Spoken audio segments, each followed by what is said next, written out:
Annyeong! Ano ka? Ano ka? Ano ka? Gori! Oh, pasaan ka na naman? Oh. Alright, partner! Tayo ay malayo ang pupuntahan ngayong araw. Pupunta muna nga ako ngayon ng norte. Oo. Pas muna tayo sa south. Doon muna tayo sa mga pabukid. Pabukid, ano daw? Hindi, pupunta ako ngayon sa New Zealand at Taiwan. Oh, taray. Oh, isa to sa mga bucket list ko kasi. Dahil nga ako excited. Alam nyo, alas 3 pa lang ipagising-gising na ako. Dahil nga excited ako din sa pupuntahan kong are. So, maya na lang guys.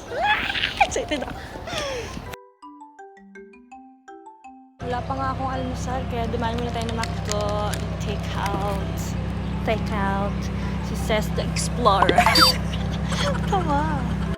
Maya-maya nga lang idadaan yung train na aking sasakyan, kaya ako'y nagmadali na at ako ay nag-load pa din na rin aking yoyo card para ako'y dire-diretso na sa aking biyahe. At ayan, nilantakan ko na ang aking pagkain. Gutom na gutom yarn. Buti na lang at naabutan ko rin Chechang di isang oras lang mahigit ang aking ibabiyahe papunta doon sa Taichung. Kaysa doon sa local train na aabutin ako ng 1.5 oras o minsan umaabot pa ng 1 hour and 40 minutes. At pagdating ko nga doon sa Taichung ay magta-transfer pa ulit ako ng train papuntang Shinuri. Naliligaw na. Hindi ko lang kung saan ako pupunta. Hindi ayaw makipamor. Kaya kaso yung last din mo naman alam kung paano pumunta doon. Hirap maging mag-isa. Dini nga ako sa Shinuri sasakay ng bus papuntang Nanto. Ako galaang yung namamangha sa mga train station din sa Taiwan. Pakiwari ko ipagandahan ng estasyon din. Kita nyo gari? Oh, parang airport na eh. Tapos yan, kita nyo ga, may wawaan. Dini nga pala ay wawaan tawag dun sa mga claw machine. Yan, kahit saan talaga lipa na iyan. Yan, kita nyo ga yan, oh, ka-aesthetic. Di nila ang pala may tiger sugar. Katagal ko na naghahanap na rin din sa Taiwan eh. Mamaya ay kibabalikan ko at sarado pa. Sana binabalikan. Hoy, ano gang OA naman talaga. Tingnan nyo ga, ari, kaaliwalas ng view. Kasarap din ga magkape. Habang nagmumuni-muni, di ka, oh, kita nyo gayaan. Gusto ko pa nga sana magtagal din eh. Kaya lang hindi naman ari ang aking pinunta. Hahanapin ko pa nga yung exit 5 and 6. Pero madali lang palang mahanap arila ang pagliko. At ayan, di yan ang sakayan ng bus. Hindi pa ako nakakarating sa destination ko. Napapagod na. So, ito na yung bus. Doon sasakay. Finally, kita na kami. 6670 nga number na ring bus papunta doon sa police station sa Nantu. Sakto nga at paalis na din aring bus, buti na lang at naabutan ko. Kung hindi ay maghihintay pa ulit ako ng panibagong bus. Isang oras nga din ang biyahe ko papunta doon ay digay kung hindi ako nakaabot ay di ako'y tatanghaliin eh. Anong oras pa ako makakarating sa aking pupuntahan? Diyos ko po naman. Nag-search nga lang ako sa Google at TikTok kung paano pumunta din at first time ko lang naman pupunta din eh. Natuto nga lang din ako gumamit ng mga Google at yun lang talaga ang kaagapay ko sa mga garning puntahan. At ayan, nakarating na tayo din sa police station din sa Nanto. At din nga sa bus na number 664 tayo sasakay papuntang Qingjing Farm. Pamula nga din na isang oras ulit ang ating babiyahihin. O diga pagkakatagal. Akala mo ako'y pumunta na ng Batangas to Mindoro gayon. 3 to 4 hours nga ang biyahe papunta din sa Qingjing Farm. Kinaya ko yun, girl! Diyos ko. Pero ang ganda ng tanawin. Kita nyo ga iyan. Ako sana iidlip. Kita nyo ga. Paano ko iidlip ng garni? Kasarap magmasidini. Ay kaya lang kita nyo ga are, isang pagkakamali lang ng driver, ay parang ako'y kukunin na ni Lord. O kita nyo ga iyan. Ay, tinalo pa ang daan pa Baguio. Sobrang tarik naman kainaman. Parang yung aking tiyan ay hinahalo kay din habang ako'y natitig pababa. Ayan, kita nyo ga iyan. Ay tuktok na ng bundok. Diyos ko po, ako yata ay napasubo din sa aking pinuntahang aray. Ari nga pala yung isa sa mga pinupuntahan din kapag kayo ay magtutour, the Old England, ayan. Pero kayo hindi makakapasok diyan, kayo diyan lang hanggang sa labas. Hindi kayo pwedeng pumasok sa mansion ko, charing. Ayan, hanggang picture-picture lang kayo doon sa labas. At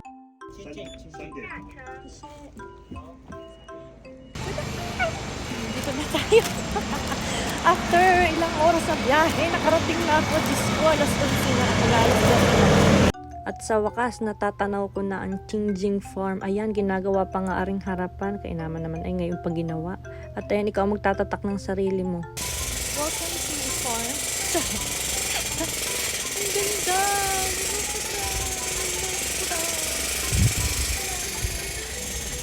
Pagpasok mo pa nga lang dini ay agarneng kagandang view na ang bubungad sa iyo. Kita mo gayaan? Ano gang pagkakaganda? Solo traveler muna ang first Siyempre, ang ipinunta ko din ay magpakain ng tupa, kaya magbebendo muna. 30 NT nga pala ang isang pakain na gayaan. Are namang tupang are, ako'y sinalubong agad. Abay, nagsama pa ng kasama, ay kita mo yung aking pakain, ay bubuksan ko pa lang, ay hinanglit na sa aking kainaman. Ito mo to. Pinigay ko na nga lahat sa'yo, kulang pa ba? Ayan sila. Tada! Ang cute. Chunchuni. Chunchuni. Ito pa. What? Kaya sinayang niyo talaga. Minumpulihan niyo.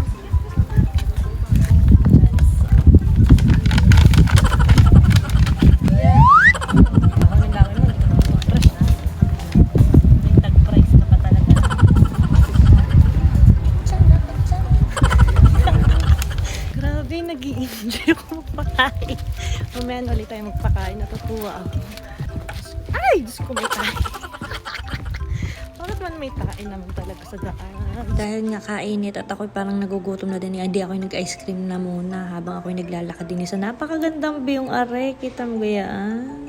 Talaga naman nakakaaliwala sa paningin eh. At okay, tamaga. Siyempre, hindi mawawala ang ating imuterang bakla din. Ganda-gandahan na naman si ate girl.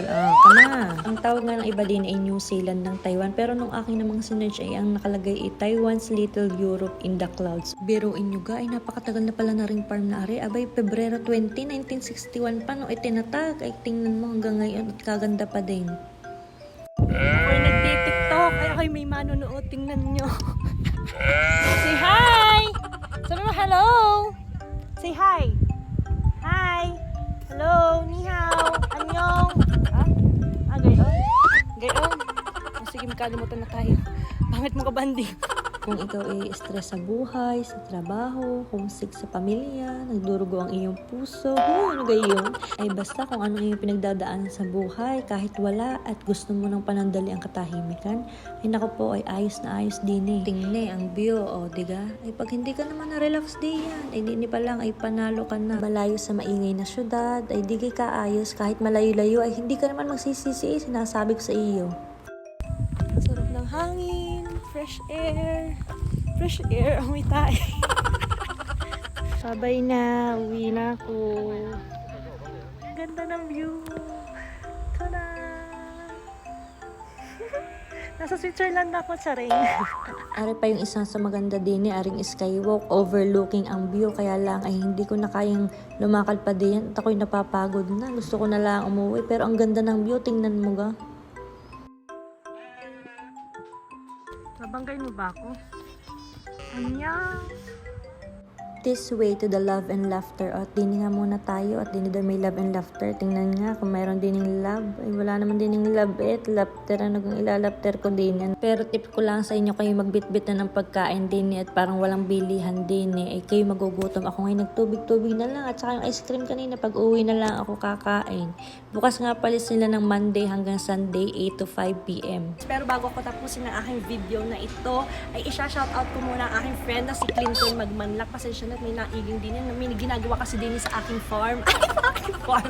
Ano yun ka ba? Ayan, hello Clinton. Maraming salamat sa inyong panonood ng aking mga vlogs. Ayan. At baka naman tayo magpapangitan na pag uwi ko diyan. Pag ako'y nagbakasyon. Kala mo naman may pampakasyon si OA. Sige na nga guys. Hanggang dito na lang. Bye-bye. Thank you so much for watching. Annyeong haseyo. Kamsahamnida. Bye!